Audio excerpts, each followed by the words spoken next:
अस्सलाम वालेकुम। चलें जी, आज का लेक्चर हमारा वन है that is orientation about the new subject. इसके बुक के टाइटल में थोड़ी सी मिस्टेक है, that is not text practices, वो हम चेंज कर देंगे। लेकिन आपको बताते हैं कि बुक हमारी कौन सी है कौन सी नहीं है, वो भी डिस्कस करेंगे।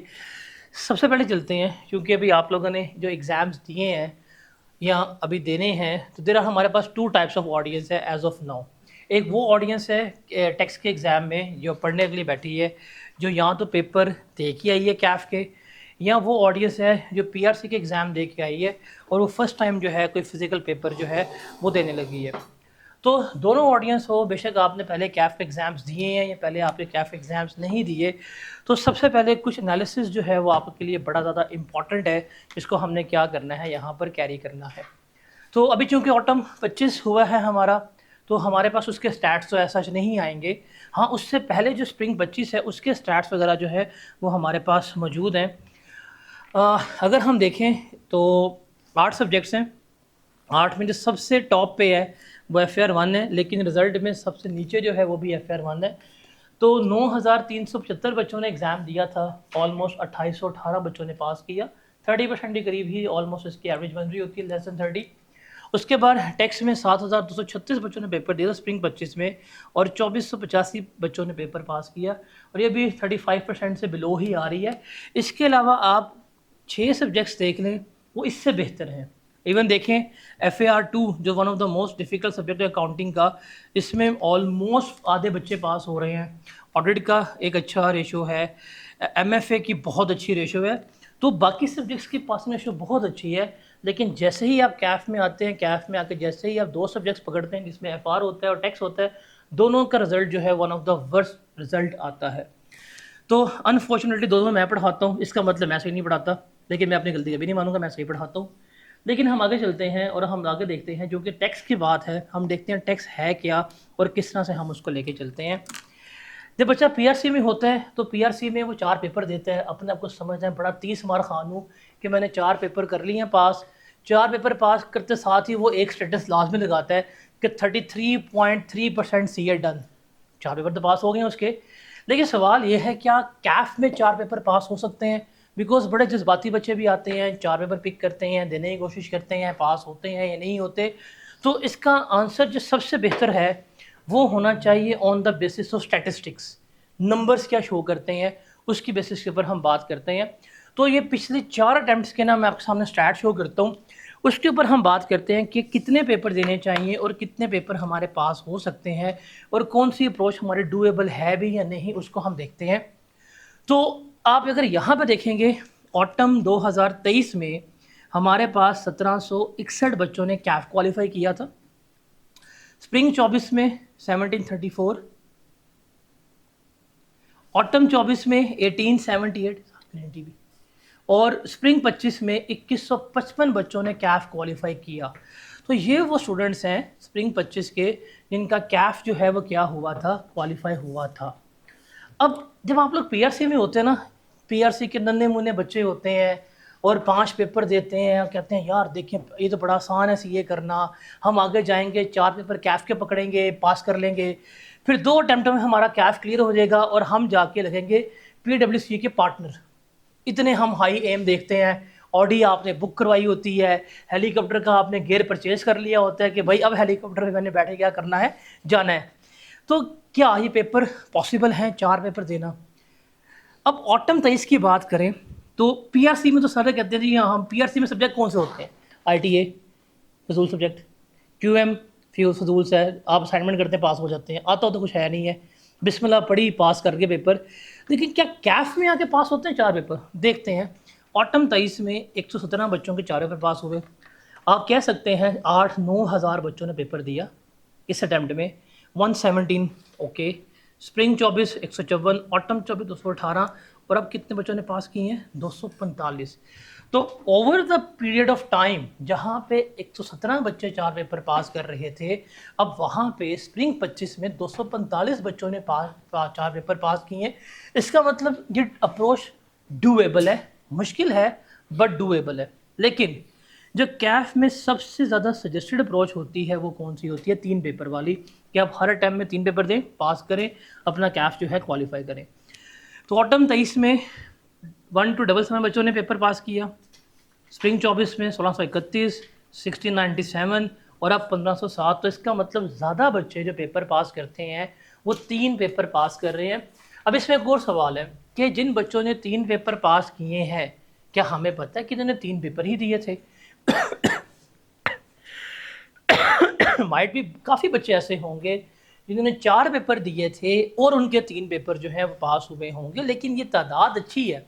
अगर 1500 1550 बच्चा पेपर पास कर रहा है तो it is a very great amount 3 paper pass करने की। तो 3 पेपर जो हैं वो एक बहुत ही डूएबल अप्रोच होती है जब आप कैफ में आते हैं। 2 पेपर में देखेंगे तो 2700 बच्चा, और एक पेपर में तकरीबन 5000 बच्चे का एक पेपर तो पास हो ही जाता है। और अगर आपका एक पेपर भी पास नहीं होता then you need to think कि आप सीए में क्या करने आए हैं। सीए में आ गए हैं, फेल होना इज़ नॉट अ प्रॉब्लम। एक ना एक दफ़ा ज़िंदगी में इंसान ने फेल होना ही है। आप जितने मर्ज़ी तैयारी कर लें, आप पीआरसी से स्टार्ट करेंगे, आप जाएंगे स्ट्रेटेजिक केस स्टडी तक जाएंगे, आखिरी पेपर होता है, आपको ज़िंदगी में कभी ना कभी फेलियर मिलेगा। अपनी बात करूं, ज़िंदगी में कभी फेल नहीं हुआ था, सीए में आया, फेल हो गया, पेपर था ऑडिट का, 104 बुखार हो गया, वो बर्दाश्त ही नहीं हुआ फेलियर।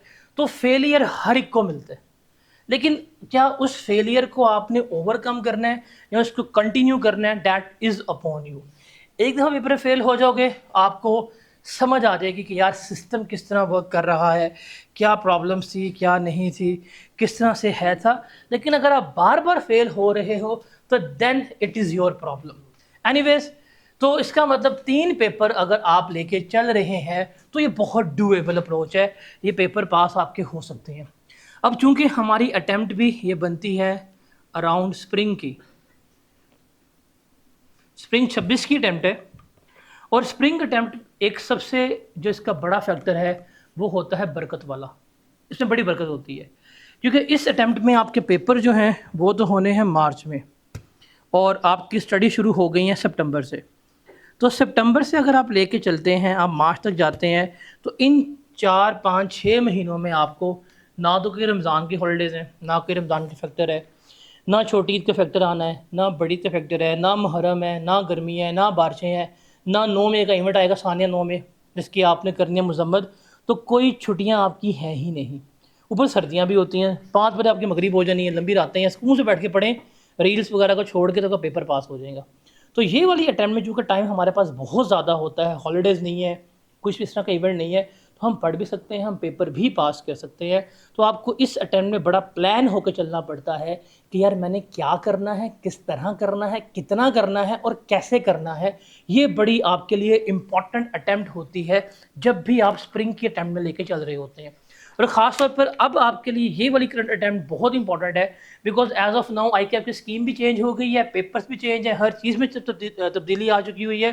तो यहाँ पे अब चीज़ों को लेके चलना आपके लिए थोड़ा सा लाइक वेल प्रिपेयर्ड होनी चाहिए कि हम क्या कर रहे हैं, क्या नहीं कर रहे।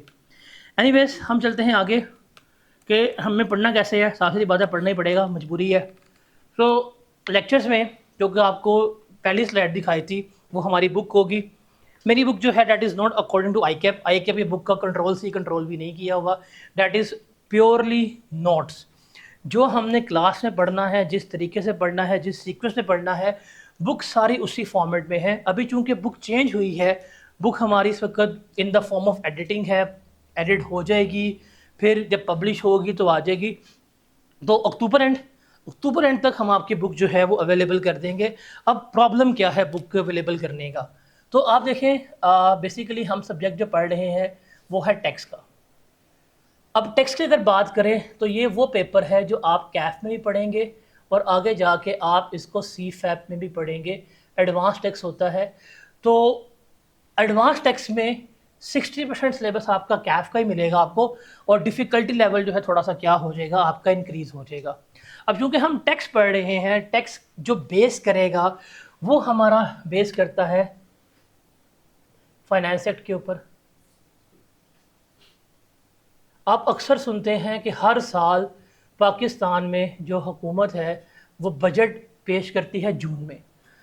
जब बजट पेश करती है तो वो 1 साल के तमाम रूल सेट करती है कि हमने टैक्स कैसे कलेक्ट करना है, कितना कलेक्ट करना है, क्या रूल्स हैं, क्या एडिशन है, क्या डिलीशन है, क्या चेंजेस आई हैं, सारा कुछ वो वहाँ पे रख के देती है। तो हर साल जब जून में नया फाइनेंस एक्ट आता है तो आपके तमाम टैक्स लॉज में तब्दीली भी आती है। जब तब्दीली आती है तो आपका सिलेबस जो है वो चेंज हो जाता है, बिकॉज आई कैप जो है, eye cap is not like that कि आपका एक दफ़ा का सिलेबस है उसको 5 साल चलाएगा। जितनी भी रीसेंट अपडेट्स होती हैं वो आई कैप लाजमी इनकॉर्पोरेट करता है। हम आपको हमेशा अप टू डेट चीज़ों में ही लेके चलते हैं और आपकी टेस्टिंग भी जो है वो कौन सी होती है, हमेशा अप टू डेट होती है। तो इसका मतलब जैसे ही बजट आएगा आपने तो नया सिलेबस पढ़ना है, नए रूल्स पढ़ने हैं, इसलिए आपकी जो भी अटैम्प्ट होती है हमेशा आपकी जो स्प्रिंग की अटैम्प्ट होगी, इस स्प्रिंग की अटैम्प्ट में आपके हमेशा न्यू फाइनेंस एक्ट लगेगा। जब चूंकि न्यू फाइनेंस एक्ट लगेगा तो हम क्या करेंगे, हमेशा इसमें से नया सिलेबस ही जो है वो टेस्ट कर रहे होंगे। तो इसका मतलब हम हमेशा स्प्रिंग की अटैम्प्ट में क्या करेंगे, नया सिलेबस लेके चल रहे होते हैं। सो डैट्स वाई अभी चूँकि हमारे रूल्स में चेंजेस हैं, डैट्स वाई बुक अभी अपडेट में है, जैसे ही अपडेट हो जाएगी हम आपको अवेलेबल कर देंगे। बट अभी आपके व्हाट्सएप ग्रुप होगा, उसके अंदर गूगल ड्राइव का लिंक लग जाएगा। उस गूगल ड्राइव के लिंक के अंदर हम क्या करेंगे, बुक के जो चैप्टर्स अपडेट होते जाएंगे हम उनको अपलोड करते जाएंगे। सो आपको टाइमली बेसिस के ऊपर तमाम लेक्चर नोट्स जो हैं वो मिलते जाएंगे। आपको लेक्चर्स में तमाम कंसेप्ट्स विद एग्जांपल, बुक में समरीज, इवन उर्दू ट्रांसलेशन सब कुछ मिलेगी। आपको चैप्टर की समरीज, न्यूमेरिकल शीट्स, हर चीज़ जो है वो मिलेगी। फॉर्मेट्स हैं किस तरह करने हैं, निमोनिक्स क्या है, एक्रोनिम्स क्या है, तो ये सारा कुछ जो है आपको हम करवा देंगे। इवन आपके पूरे सेशन में अगर हम देखें तो हमारे वीकली टेस्ट होते हैं जिसे क्लास टेस्ट कहते हैं। अगर हम उनको डिवाइड करें ओवर द पीरियड तो अराउंड हम 14 के करीब आप टेस्ट ले रहे होंगे, जिसमें आपके कह सकते हैं मिड टर्म, फाइनल मॉक, सारा कुछ जो है वो शामिल होगा। तो ये सारा कुछ जो है वो हमने यहाँ पर लेके चलना होता है। अब जो हमारे लिए सबसे इम्पॉर्टेंट चीज़ है ना कि हमारा टैक्स का सिलेबस क्या है, वो हमारे लिए सबसे इम्पॉर्टेंट है जिसको हमने यहाँ पे समझना है। बिकॉज अब इसका पहले नाम होता था टैक्स प्रैक्टिसेस, अब इसका नाम है टैक्स प्रिंसिपल्स एंड कंप्लायंस। अब चूंकि जब यहाँ पे कंप्लायंस का वर्ड ऐड हो गया है तो इस कंप्लायंस के वर्ड की वजह से सब्जेक्ट की नेचर जो है वो थोड़ी सी तब्दील हो गई है। पहले अगर आप जाके पास पेपर देखें और स्प्रिंग 25 का पास पेपर देखेंगे ना तो आपको अराउंड 70% न्यूमेरिकल्स मिलेंगे। तो थोड़ा सा न्यूमेरिकली ये पेपर आपका बहुत ज़्यादा था। लेकिन अब चूँकि कंप्लायंस का वर्ड आ गया है तो अब थ्रेटिकली एस्पेक्ट्स भी इसके जो हैं वो क्या हो गए हैं, बढ़ना जो है वो शुरू हो गए हैं। एनीवेज हमें डे 1 पे सिलेबस पता होना चाहिए कि हमने क्या करना है, किस तरह से करना है और हमें कौन सी गाइडेड एफर्ट्स पे जाना है। आप सीए में आए हैं, जब आप पीआरसी में होते हैं ना तो पीआरसी में आप बड़े नॉन सीरियस होते हैं। आप लोग अयाशियाँ कर रहे हैं, पार्टियाँ कर रहे हैं और टाइम वेस्टर होते हैं। आप लोगों को बस पता है हमने एमसीक्यूज करने हैं, पेपर पास हो जाना है, ठीक है, हो जाता है। बट कैफ की नेचर, कैफ का subject is totally different. PRC में जब आप होते हैं ना तो आपको ऐसा नहीं पता होता कि यार ये हमारा सिलेबस है, ये सिलेबस हमारा इस तरह से चलेगा, सिलेबस में हमारा किस तरह से चीज़ें हैं, ग्रिड क्या है, किस तरह हमने एफर्ट करनी है नहीं करनी, आपको कोई गाइड नहीं करता। आप कुछ चैप्टर छोड़ते भी हैं, तुक्के मारते हैं, एमसीक्यूज करते हैं, पास हो जाते हैं। बट कैफ में आप इस तरह नहीं कर सकते।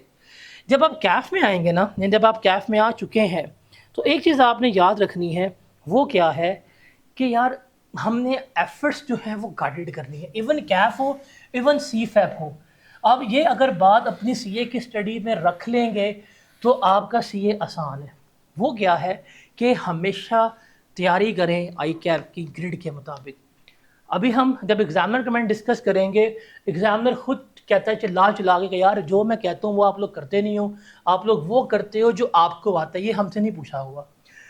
तो अन्यवा प्रिपरेशंस करते हैं, कुछ चैप्टर्स को बहुत ज़्यादा करते हैं, कुछ चैप्टर्स को हम बहुत कम करते हैं, तो अल्टीमेटली क्या होता है, सफ़र कर रहे होते हैं। तो हमें सबसे पहले देखना है व्हाट इज़ द सिलेबस, कि हम सिलेबस किस तरह से कैरी करेंगे, सिलेबस है क्या, किस तरह से हमने उसको लेके चलना है, वो देखते हैं। तो सबसे पहले जो है ना हम देखते हैं हमारे सिलेबस को उसने 4 कैटेगरीज में डिवाइड किया हुआ है। एक सेक्शन नंबर ए है हमारे पास, सेक्शन नंबर बी है, सेक्शन नंबर सी है और सेक्शन नंबर डी है। सेक्शन नंबर ए जो है ना, ये वही चीज़ है जब आप पीआरसी में होते हैं और जब बिल्कुल नॉन सीरियस होते हैं उस वक्त आपको इकोनॉमिक्स में मेरे ख्याल से यहाँ I2B में एक टॉपिक पढ़ाया जाता है टैक्स के बारे में, कि टैक्स क्या होता है, डायरेक्ट टैक्स किसे कहते हैं, इनडायरेक्ट टैक्स किसे कहते हैं, टैक्स के प्रिंसिपल क्या हैं, गवर्नमेंट टैक्स क्यों लेती है, कैनन्स ऑफ टैक्सेशन मेरे ख्याल से आप लोग इकोनॉमिक्स में पढ़ के आते हैं। और वहाँ पे चूँकि आपने MCQs करने होते हैं, आप रटे रटे मारते निकल जाते हैं। वही चैप्टर एज इट इज़ जो आप पीआरसी में पढ़ते हैं वो आपको यहाँ पे मिलेगा, जो चैप्टर 1 होगा कि ऑब्जेक्टिव ऑफ टैक्सेशन क्या है, सिस्टम किस तरह काम करता है, कि टैक्स के ऑब्जेक्टिव्स क्या हैं, डेवलपमेंटल ऑब्जेक्टिव्स क्या हैं, रेवेन्यू बेस्ड ऑब्जेक्टिव्स क्या हैं, डायरेक्ट टैक्स क्या होता है, इनडायरेक्ट टैक्स क्या होता है, कैनन्स ऑफ टैक्सेशन किसे कहते हैं। वो जो सारा आपने पीआरसी में पढ़ी हुई है वो बेसिक्स, वो पूरा chapter control C control V करके यहाँ पे आपको अवेलेबल होता है। हाँ, फ़र्क क्या है, वहाँ MCQs थे, यहाँ पे MCQs नहीं होगा, यहाँ पे आपके पास क्वेश्चन होगा जिसको आपने एक्सप्लेन करना होगा।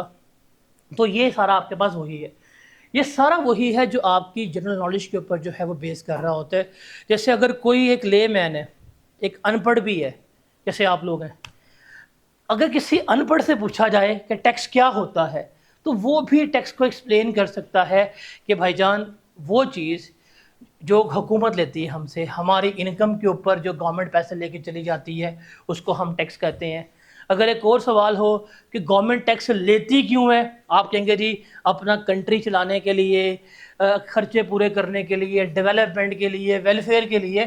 तो सारे वो सारी बातें जो आपने जनरल नॉलेज की हैं, जो पीआरसी में पढ़ी हैं, वो आपकी यहाँ पे होती है। तो 3 चैप्टर्स हैं, एथिक्स, कॉन्स्टिट्यूशन एंड ऑब्जेक्टिव। इसकी वेटेज जो है वो 5 से 10 नंबर की है और इसमें से ऑन एवरेज पेपर में कितना आता है, 8 नंबर। कितने आते हैं, 8 नंबर जो हैं वो आते हैं। उसके बाद हमारा ना डी पे एक बड़ा डिफाइंड एरिया है, वो सेल टैक्स का है। इसकी वेटेज 20 से 30 नंबर है। आपको हमेशा इसमें से 28 नंबर तक का पेपर जो है वो मिलेगा ही मिलेगा, ये बड़ी चीज़ डिफाइंड है। और हमारे पास है उसके बाद second area, that is income tax. इस इनकम टैक्स के एरिया को ना हमने डिवाइड कर दिया है 2 ब्लॉक्स में, एक है ब्लॉक बी और दूसरा है ब्लॉक सी। जो ब्लॉक बी है that is related to chargeability. Chargeability का मतलब है कि हमने कैलकुलेशंस जो हैं वो देखनी है कि हम इनकम किस तरह कैलकुलेट करेंगे, सैलरी क्या होती है, what is the way to calculate salary, property क्या होती है, कैपिटल गेंस क्या होता है, इनकम किस तरह कैलकुलेट होगी, टैक्स का रेट कैसे लगाएंगे, सारा इसके बारे में, चार्जेबिलिटी के बारे में। इसमें से आपको न्यूमेरिकल्स भी मिलेंगे और ये हमारा सबसे बड़ा एरिया है जिसकी वेटेज जो है वो हमारी अराउंड 50-60 मार्क्स की है।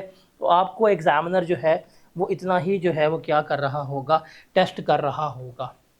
अब ये सी एरिया है ना, अब इस वक्त हमारे पास 2 बच्चे हैं, 2 तरह के स्टूडेंट्स हैं। एक वो जो टैक्स पहले पढ़ चुके हैं लेकिन निकम्मे थे, उनको पता है हमारा पेपर पास नहीं होगा और वो टैक्स के सिलेबस से थे, उनको पता है कि एक हमारा एरिया होता था रिटर्न असेसमेंट एंड अपील का, जिसमें वो हमेशा कहते थे अगर हम ये छोड़ दें पेपर पास हो जाएगा, तो वो उस ज़माने तक आप पेपर में छोड़ सकते थे, लेकिन अब आप इस एरिया को नहीं छोड़ सकते। ये जो कंप्लायंस वाला है इसमें हमारे 3 चैप्टर आएंगे, रिटर्न्स, असेसमेंट, अपील। हम देखेंगे कि हमारा टैक्स का निज़ाम काम किस तरह करता है, जो हमने इनकम की कैलकुलेशन सीखनी है, किस तरह से इनकम कैलकुलेट होगी, रिटर्न्स कैसे फाइल होनी है, असेसमेंट कैसे होगी, असेसमेंट ऑर्डर कैसे इशू होंगे, किस तरह किस नोटिस का रिप्लाई करना है, अपील का प्रोसीजर क्या है, सारा कुछ देखेंगे। तो जो प्रैक्टिकल टैक्सेशन जो आप करते हैं फील्ड में जाके, वो सेक्शन नंबर सी में है। तो जब हम आगे बढ़ेंगे और अगर हमारे पास टाइम हुआ तो इंशाल्लाह आई विल गाइड यू, एक बार हम 1-2 सेशंस रख लेंगे या 2-3 सेशंस रख लेंगे, मैं आपको प्रैक्टिकल रिटर्न भी फाइल करना सिखा दूंगा कि आप इंडिविजुअल लेवल के टैक्स के रिटर्न किस तरह से फाइल कर सकते हैं। और आप 500 रुपया लेके, 500-600 रुपया लेके रिटर्न फाइल कर दीजिएगा, अपने दोस्तों के रिटर्न फाइल कीजिएगा, वो जेल में जाएंगे, आप उनको निकलवाइएगा, पैसे लीजिएगा, तो कमाई का ज़रिया भी हो सकता है। बट एनीवेज, तो ये वाला सेक्शन जो है ना हमारा, ये वो रिटर्न असेसमेंट अपील का है। अब इसको उसने सेपरेट कर दिया। अब ये सेपरेट करने का मकसद क्या है कि भाई अब उसने इस एरिया में से पेपर लाजमी पूछना है, आप इस एरिया को अब छोड़ ही नहीं सकते। जब एक चीज़ ग्रिड में आ गई ना तो वो ग्रिड की टेस्टिंग लाजमी है। जब एक चीज़ ग्रिड में नहीं है वो फिर भी आई कैप का एग्जामिनर उस पर हाथ होला रख सकता है। बट जब उसने डिफाइंड कर दिया कि इसमें से मैंने इतने मार्क्स टेस्ट करने हैं तो वो इतने मार्क्स हमेशा टेस्ट करेगा। तो ये चीज़ आपने याद रखनी है। तो दैट इज़ द सिलेबस। अब इस सिलेबस को अगर हम डिवाइड करें ना तो हमारे लिए सबसे इम्पॉर्टेंट है कि हमारा एग्ज़ाम स्ट्रक्चर जो है वो क्या है, हमारा पेपर पैटर्न क्या है, उसको ज़रा हमने यहाँ पे क्या करना है देखना है। पेपर की नेचर की बात करें तो ये पूरी कैफ में अगर हम स्टार्ट करें कैफ 1 से जाएं कैफ 8 तक तो ये बड़ा एक यूनिक पेपर है। देखें आप पीआरसी से आते हैं, आपको पता है जैसे I2B है वो प्योर थ्योरेटिकल है, उसमें कोई आपको न्यूमेरिकल्स नहीं आने। आपको पता है कि जो QM है वो प्योर न्यूमेरिकल है, थ्योरेटिकल नहीं आने। आप रिपोर्टिंग पढ़ेंगे, FAR पढ़ेंगे, उसमें न्यूमेरिकल बेस्ड सब्जेक्ट है, थ्योरी ना होने के बराबर है। आप बिजनेस लॉ पढ़ेंगे, प्योर थ्योरेटिकल है, उसमें न्यूमेरिकल्स ना होने के बराबर है। आप कॉस्ट अकाउंटिंग पढ़ेंगे, प्योर न्यूमेरिकल है, थ्योरेटिकल ना होने के बराबर है। आप ऑडिट पढ़ेंगे, प्योर थ्योरेटिकल है, न्यूमेरिकल्स ना होने के बराबर है। बट ये मनहूस ऐसा नहीं है। इसके अलावा जितने भी सब्जेक्ट हैं वो या तो न्यूमेरिकल है या थ्योरेटिकल है। इसकी नेचर चेंज है। इसकी नेचर में न्यूमेरिकल भी इन्वॉल्व है, थ्योरी भी इन्वॉल्व है। और ये सिर्फ यहाँ पे नहीं है, ये आपको जाकर C5 पे भी मिल रहे होंगे जहाँ पे आप एडवांस टेक्स्ट पढ़ रहे होते हैं। तो इसकी नेचर है क्या, अगर हम इसमें से देखें तो आपको पेपर में इसमें टोटल जो है वो 8 क्वेश्चंस मिलने हैं। 8 सवाल आपको पेपर में इसमें से आएंगे जिसको करने में आपके पास 3 घंटे होंगे। तो वो 8 सवाल की नेचर कुछ इस तरह से होगी। आपका जो फर्स्ट सवाल होगा बेसिकली एक आपको न्यूमेरिकल आएगा और ये न्यूमेरिकल होगा आपकी इनकम फ्रॉम बिजनेस में से। आप इसे कह सकते हैं ये ऑन एवरेज 18 से 20 नंबर का आता है। एक और सवाल आपको मिलेगा, ये आपका ये भी न्यूमेरिकल होगा और ये न्यूमेरिकल होगा आपका सैलरी में से, ये आपको मिलेगा 15 नंबर का। एक आपको और शॉर्ट कैलकुलेशंस मिल जाएंगी न्यूमेरिकल बेस की, होगा ये न्यूमेरिकल बेस शॉर्ट क्वेश्चन होगा, ये आपको मिलेगा तकरीबन 10 नंबर का। ये आपको पेपर में उससे चीज़ें जो हैं वो इस तरह से पूछनी है। इसके अलावा वो आपको 2 क्वेश्चन पूछेगा जो होंगे थ्योरेटिकल और ये इनकम टैक्स में से ही होंगे। इसके वेटेज भी तकरीबन 15 मार्क्स ही होंगे, इसमें रिटर्न असेसमेंट अपील शामिल है। तो ये वाला एरिया जो है ना आपका, ये किस में से आता है, ये आपका आता है इनकम टैक्स में से। ये चीज़ आपने याद रखनी है और ये इस तरह ही पूछा जाएगा। उसके बाद जब आप आएंगे आपको क्वेश्चन नंबर 6 मिलेगा, क्वेश्चन नंबर 7 मिलेगा। ये होगा आपका सेल्स टैक्स में से, एक होगा आपका सेल्स टैक्स न्यूमेरिकल, एक होगा आपका सेल्स टैक्स की थ्योरी का। न्यूमेरिकल मिलेगा आपको 16 मार्क्स का, एवरेज बता रहा हूँ, और ये मिलेगा आपको 12 नंबर की, ये थ्योरी होगी। और आपको एक आखिरी क्वेश्चन मिलता है क्वेश्चन नंबर 8, ये वही होता है जो आपका ग्रिड नंबर A से होता है। इसमें पार्ट A पार्ट B होगा, 4 नंबर का ये, 4 नंबर का ये। तो कुछ इस तरह से उसने आपको पूछा होता है। तो ये इनकम टैक्स में से पूछता है, 2 सवाल आपके आते हैं सेल्स टैक्स में से और 1 सवाल आपका आएगा ग्रिड नंबर A से। ये उसने बड़ा डिफाइंड दिया हुआ है। इस तरह ही उसने क्या करना है, आपको सिलेबस पूछना है। तो आपको जो सामने अभी ग्रिड शो किया था, अगर आप उसको कंपैरिजन करें तो पेपर आपको डिफाइंड आना है कि यार ये ऐसे है। ये जो ग्रिड C है ना हमारा, वो यहाँ पे टेस्ट होगा, ये जो 15 मार्क्स वाले हैं। अगर आप इसको अब देखें कि हमें पेपर में थ्योरी कितनी आनी है, तो पेपर में थ्योरेटिकल मैं आपको सिर्फ ऑन एवरेज बता रहा हूँ। 15 नंबर ये होने हैं, 12 नंबर ये होने हैं, कितने हो गए 27 और 8 35। तो तकरीबन जो है आपके ये 35 से 45, मिनिमम 35 नंबर की, मैक्सिमम 45 नंबर की थ्योरी आपको मिलेगी। बिकॉज यहाँ पे भी वो थ्योरेटिकल हो सकता है। और अगर आप जाएंगे न्यूमेरिकल बेस्ड पोर्शन में, तो न्यूमेरिकल बेस्ड पोर्शन में आपको जो चीज़ें मिलेंगी डैट विल बी अराउंड 50 से 65 मार्क्स का आपको न्यूमेरिकल बेस्ड पेपर मिलेगा। तो ये वाहिद पेपर है जो आपने थ्योरेटिकली भी लेके चलना है, ये वाहिद पेपर है जिसको न्यूमेरिकली भी लेके चलना है। अगर आपकी थ्योरी स्ट्रॉन्ग है, न्यूमेरिकल वीक है, उड़ जाएंगे।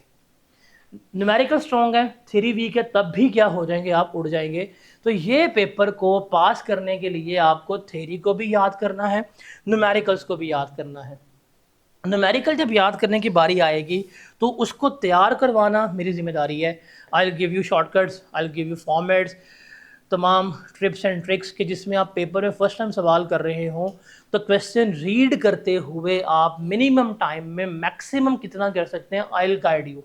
न्यूमेरिकल्स में आप सफ़र नहीं कर सकते। अभी लास्ट सेशन जो कि जॉटम का गुजरा है, इसमें I just served around 4000 students of text only. Like class में एक इनरोल्ड वो तो 3 प्लेटफॉर्म्स पे अराउंड 1000 थे, लेकिन जब रिविजन्स के ऊपर आए हैं उसके हमारे 3 ग्रुप्स फुल थे, तो अराउंड एग्रीगेटिवली 4000 बच्चा इस दफ़ा टेक्स्ट का मेरे पास था, जिसमें इनरोल्ड फ्री सारे शामिल थे। इवन जो एंड पे हमने कराई रिवीजन, उसके एग्रीगेटिव व्यूज़ जो हैं यूट्यूब के वो 20,000 प्लस हैं। इतने बच्चों ने वो रिविजन्स भी ली थी। तो आप उनके फीडबैक्स भी पड़े हैं हमारे पास। अगर हमें कभी ज़िंदगी में टाइम मिला फीडबैक शेयर करने का तो हम लाजमी फीडबैक भी शेयर करेंगे, शायद कर दें। शायद 3025 में 100 साल के बाद ना हम इतने कैपेबल हो जाएंगे कि वो जो हमें 100 करोड़ फीडबैक्स आए हैं ना, हम वो शेयर कर पाएंगे। ऐसा ही है ना? शर्म नहीं आई? मैंने बहुत जलील की है, तूने बिल्कुल फील नहीं किया। तो वो भी हैं। उसमें एक चीज़ आप देखेंगे कि एवरीवन एप्रिशिएटेड कि न्यूमेरिकल्स वाज इजी। और न्यूमेरिकल्स इजी हुए कैसे थे? अप्रोच से, कि जिस तरह सिखाए थे कि आपने स्टार्ट ऐसे करना है, इस तरह लेके चलना है, ये तरीक़ेकार है। तो न्यूमेरिकल्स को करवाना इज़ माई रिस्पॉन्सिबिलिटी, वो हो जाएंगे। हाँ, अब रह गई थ्योरी। ये वो चीज़ है जो आपके ऊपर डिपेंड होती है। यहाँ पे याद करना है, रट्टा लगाना। रट्टा वैसे टेक्स्ट में नहीं होता, सीए में रट्टा है ही नहीं। आप चीज़ों को समझ के चलें, आप पेपर पास करेंगे। आप वकील नहीं बनने आए हुए जो आप लीगली क्या करेंगे, चीज़ों को रट्टा मारेंगे, ऐसा नहीं कर रहे। अंडरस्टैंड करें, अपनी वर्डिंग में लिखें, आपका पेपर जो है वो क्या हो जाएगा, पास हो जाएगा। तो थ्योरी में आपको जहाँ पे खुद एफर्ट करनी पड़ेगी, वहाँ पे आपको टिप्स एंड टेक्निक्स, एक्रोनिम सारा कुछ बताऊँगा। तो इस तरह से हम क्या करते हैं, चीज़ों को लेके चल रहे होंगे। तो ये चीज़ आपने याद रखनी। अच्छा, एक और चीज़, आपको सीए में आते हैं तो पेपर पास करने के लिए कितने मार्क्स चाहिए होते हैं? 50 नंबर आपके आ जाएं, आपका पेपर पास हो जाता है। आपके रिज़ल्ट में लिखा होता है कि परमानेंट क्रेडिट, चाहे 50 ही आए हो, चाहे 51 ही आए हो, तो वो एक ही सफ़ में खड़ा करते हैं महमूद को, रियाज को, कि भाई तुम्हें कोई डिफ्रेंशिएशन नहीं है, तुम सारे पास हो। अब पास 80 वाला भी है, पास 51 वाला भी है, पास 95 वाला भी है, पास 50 वाला भी है। तो क्या टैक्स में 50 नंबर सिक्योर करना बहुत मुश्किल है? The answer is no. Tax में 50 नंबर सिक्योर करना बड़ा आसान है। ये क्वेश्चन नंबर 8 है जो ग्रेड ए से आना है, आपके सामने है। आपको आज डे 1 पे जब आपने किताब भी नहीं देखी, आपको पता है इसमें से 8 नंबर आपको आने ही आने हैं। आप फॉर श्योर हैं कि आपको इसमें से एग्जामिनर ने 8 नंबर पूछने हैं। ये डे 1 पे पता है आपको। और ये वही 8 नंबर हैं जिसमें से आप पीआरसी में पढ़ के आ चुके होते हैं। फिर आपको डे 1 पे पता है कि ये सेल्स टैक्स का एरिया है। इस सेल्स टैक्स में से ऑन एवरेज उसने 28 नंबर पूछने ही पूछने, आंखें बंद करके भी ना। आप कहते हैं मुझे गैस दे दें, भाई ये गैस है, ये उसने पूछना है। और ये इनकम टैक्स है, ये इनकम टैक्स का न्यूमेरिकल है। इस इनकम टैक्स में से उसने क्या करना है, उसने 20 नंबर पूछने हैं एक बिजनेस में से। बिजनेस, मैं पूरे इनकम टैक्स की बात नहीं कर रहा, वो जो हमने यहाँ पे पढ़ा है 50-60 नंबर का, इसकी बात नहीं कर रहा। इसमें एक स्पेसिफिक एरिया है इनकम फ्रॉम बिजनेस, उसमें ही बात कर रहा हूँ। 20 नंबर आने हैं। तो अगर आप इन तीनों को काउंट करें कितने बनते हैं? अराउंड आप कह सकते हैं इन 3 एरियाज में से आपका 50 से 56% पेपर आने। ये आपको डे 1 पे ही जब बता दिया है, तो अब आपको जैसे जैसे हम इन एरियाज़ पे जाएंगे, इनको उस तरह ही तैयार करना है। जब भी बच्चा फेल होता है टेक्स्ट में, हम उसकी काउंसलिंग करते हैं, उससे पूछते हैं यार तुम्हें क्या चीज़ नहीं आती थी, वो मनहूस कहता है कि यार मुझे सर बिज़नेस नहीं आता था, मुझे सेल्स टैक्स नहीं आता था। तो मेरा दिल करता है कोई चीज़ हो उसको उठा के मारो कि भाई तूने 6 माह किया क्या। क्या तुम्हें नहीं पता था डे 1 पे कि मुझे पेपर में 50 नंबर चाहिए, ये 50 नंबर मैं सिर्फ इन 3 एरिया से निकाल सकता हूँ। ये तीन एरियाज़ में से 50 नंबर के लिए आप अपनी ज़िंदगी के अगर 5 दिन भी दे देना, आपका पेपर पास हो जाएगा। ये इतना इम्पॉर्टेंट एरिया है। हर वो बच्चा जो टेक्स्ट में कभी फेल हो, आपको मिलेगा, आपका सीनियर भी होगा, उससे कभी पूछिएगा यार टेक्स्ट में फेल हुआ क्यों हुआ, ठीक है यार बिजनेस नहीं आता था जी, बिजनेस का न्यूमेरिकल ठीक नहीं हुआ, सेल टैक्स की थ्योरी मुझे आती थी, आखिरी सवाल मेरे से हो नहीं पाया। तो हर 10 में से 9 बच्चे ना इन एरियाज़ में वीक होते हैं जो पेपर फेल होते हैं। और हमने क्या करना है, हमने इन्हीं एरियाज़ को जो है वो स्ट्रॉन्ग करना है। कैसे करेंगे? जैसे आज डेट क्या है, आज डेट क्या है, 29, महीना कौन सा है?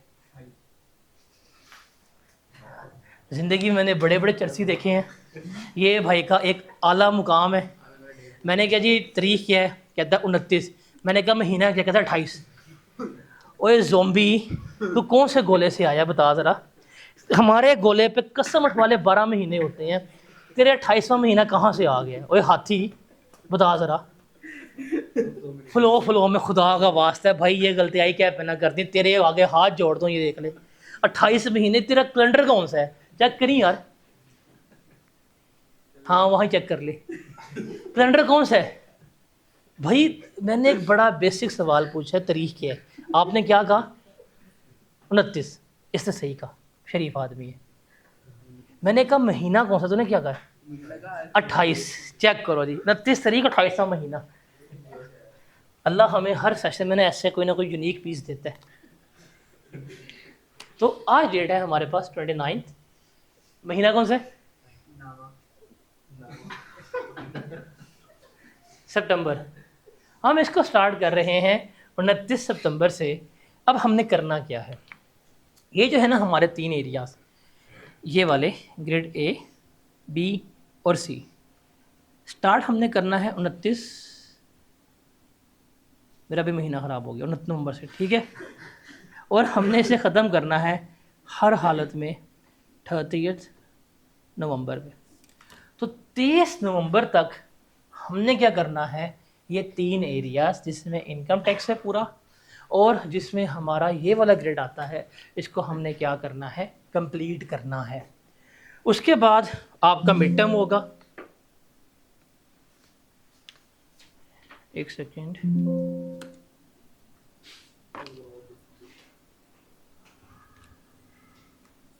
उसके बाद आपका मिड टर्म होगा। मिड टर्म के बाद फिर हम स्टार्ट करेंगे हमारा बेसिकली सेल्स टैक्स जो ग्रेड सी है, और इस सेल्स टैक्स हम वाइंड अप करेंगे 31 दिसंबर को। अब सवाल ये है, तो अगर हम सितंबर में स्टार्ट कर रहे हैं तो क्या दिसंबर में सिलेबस ख़त्म हो जाएगा और आपको फ्री कर दिया जाएगा? The answer is no. क्यों? जब आपका दिसंबर में सेल्स टैक्स ख़त्म हो जाएगा तो फिर आप लोगों को क्लास का टाइम थोड़ा सा एक्सटेंड कर देंगे। जनवरी के महीने में अभी 1.25 घंटे है, हम 1.5 घंटे कर देंगे। हम आप लोगों को ये वाला एरिया जो सेक्शन नंबर बी है, ये मैं आपको 2 टाइम्स करवाऊँगा। Like I am the only one. हमेशा होता है प्री बैच में कि प्री बैच में हम डिसाइड कर लेते हैं कि हम एक स्पेसिफिक एरिया को 2 दफ़ा करेंगे। जैसे अगर मैं स्टार्ट करता सेल्स टैक्स से तो मैं आपको सेशन में 2 दफ़ा सेल टैक्स करवाता, लेकिन चूंकि अब मैं स्टार्ट इस दफ़ा कर रहा हूँ इनकम टैक्स से, तो मैं आपको सेशन में एक दफ़ा सिलेबस ख़त्म कर लूँगा और दूसरी दफ़ा क्या कराऊँगा, आपको थोड़ी फास्ट पेस के ऊपर जो सेक्शन नंबर बी और सी है ये करवाऊँगा। अब टेक्निकली क्या होगा, टेक्निकली मैंने आपको पूरा सिलेबस करवाया, फिर मैंने आपको 70% ऑफ सिलेबस जो है वो दोबारा करवाऊँगा। तो आप मेरे साथ 31 जनवरी तक 2 दफ़ा जो है वो क्या करेंगे, अपना सिलेबस जो है वो कंप्लीट करेंगे। जब आप अपना सिलेबस 2 दफ़ा कंप्लीट कर लेंगे तो फेब में हम कोई 8 से 10 दिन की रिवीजन करेंगे। तो मैं आपको फरवरी 10 तारीख को जब फारिग करूँगा तो मैं आपको एक दफ़ा कंप्लीट सिलेबस जो 31 दिसंबर तक होगा, जनवरी में एक सिलेबस का एरिया जिसमें ख़ास तौर पर मेरा फोकस होगा बिजनेस और रिटर्न असेसमेंट अपील पे, वो करवाऊँगा, 2 दफ़ा हो गया। और एक दफ़ा आपका पूरा सिलेबस जो है वो रिवाइज करवा दूंगा। तो मैं आपको 3 दफ़ा चीज़ तैयार करवा के भेजूँगा। तो आपके पास आप लोगों को मुकम्मल क्या करना है, हमने तैयार करना है पेपर के लिए। पेपर ये पास हर हालत में होना चाहिए। क्लासेस हमारी चूँकि पहला वीक है, पहले वीक में हमने स्टार्ट ही ग्रेड ए से करना है, तो पहले वीक में हम 5 days in a week class करेंगे। लेकिन फ्रॉम ऑनवर्ड्स जो है, फ्रॉम वेरी फर्स्ट डे आपका सैटरडे ऑन है। सैटरडे ऑन करने का मकसद क्या है? सैटरडे को हमने पढ़ना नहीं है, साफ सीधी बात है। Saturday is the practice day. हम जो 5 दिन पढ़ेंगे, मैं आपको 5 दिन में रेगुलर क्लास के साथ प्रैक्टिस नहीं करवाऊँगा। जो 6 डे होगा उसमें हम प्रैक्टिस किया करेंगे। Because I am not like dad कि आपको प्रैक्टिस क्वेश्चंस की वीडियो अपलोड कर दूं, आपके पास बस ये सवाल कर ली हैं, 10 सवाल हैं, वीडियो देख लेना। ऐसा नहीं करना, ऐसा कर सकता भी नहीं हूँ, साफ सीधी बात है। हाँ, ये अगली अटैम्प्ट में कर लूँगा, बिकॉज इस टाइम में मेरे पास सवाल की वीडियोज़ है ही नहीं। जो वीडियोज़ पड़ी हुई हैं लास्ट सेशन की, उनमें रेट्स पुराने हैं, वीडियोज़ पुरानी है, रूल्स पुराने हैं, तो वो वैलिड नहीं है। तो इसलिए हमने सारा कुछ जो है वो क्लास में करना है। और सैटरडे जो होगा वो हमारा प्रैक्टिस डे होगा। जब आपका पोर्टल बनेगा तो पोर्टल में डे 1 के ऊपर ही हम बच्चों को बता देंगे कि ये आपका मॉड्यूल जो है वो प्रैक्टिस का मॉड्यूल है।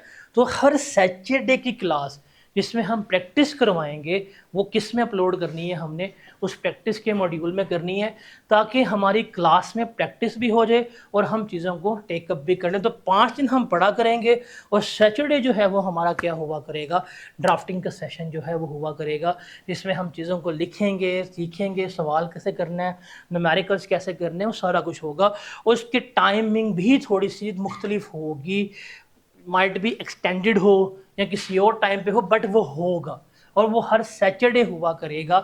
ये चीज़ आपने याद रखनी है।